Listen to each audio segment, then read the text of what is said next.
Hello there, this is Retro Spirits Garden presenting Radiant Silvergun. This is on the Xbox 360, on the Xbox 360 Live Arcade. Wonderful. It's a vertically scrolling 2D shooter by the wonderful guys and gals at Treasure, and ported from the Sega Saturn to the Xbox 360. We have a full 1080p title screen, and we have lots of ugly looking menus, so let's click some stuff. Let's just start game, shall we? There's some modes there. If you've played the game, you'll know that there's a chaining system, so you have to shoot spaceships of the same colour to increase the score multiplier, which is the legendary way to play the game.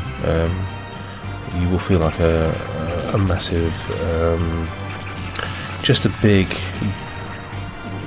man if you manage to chain several colours together and get that score multiplier going up. But that's the hardest way to play. You can kind of play it like a traditional 2D shooter and just kill everything, or you can take advantage of the colour system if you feel like it. A 1970s style Burt Reynolds man. Anyway, that there, the warning, that's not a glitch.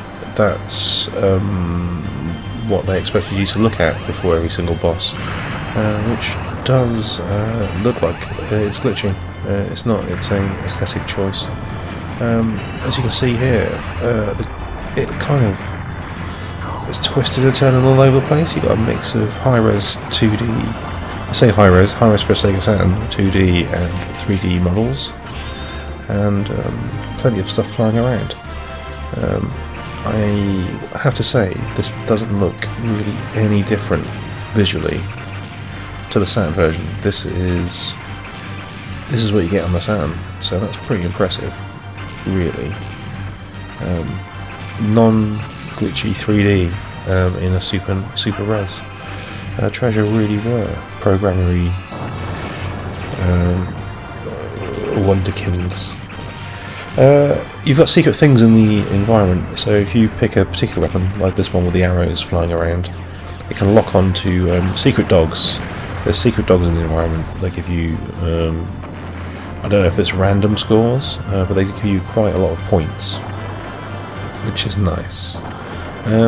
Things we got going on here. Okay, so you've got a weapon system where you've got 6 buttons on the Saturn joypad.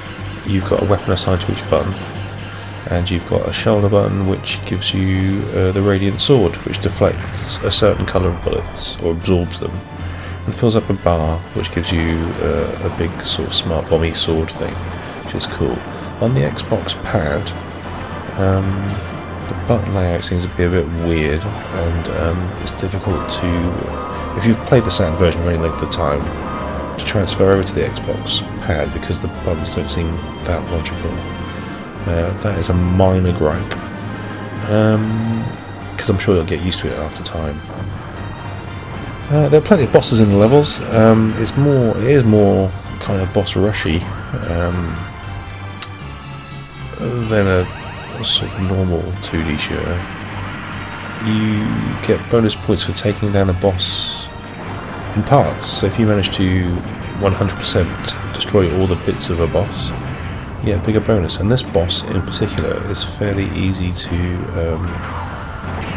100%. The first boss, I've never been able to manage 100% on it, because there's always a bit of it that you can't really get to. But this one is fairly easy. So I'm not really going to do a full in-depth review and go through a load of levels in here, because I might do that on the Sega Saturn version, because technically the Saturn version is a bit of an amazing feat, really, I'd say. I mean, you're not going to get this on the PlayStation. You've got, and this, you know, this does look like the Saturn version. You've got the transparency, you've got the zooming, you've got the 3D, you've got your 2D sprites all over the place. Like I said, a bit of a tour de force, and the music is epic. Having said all that, I don't play the game all that much. I find it really hard. Not Ikaruga hard, but hard nonetheless. And it's not that it's not fair. There's too much to remember, and it's just difficult overall.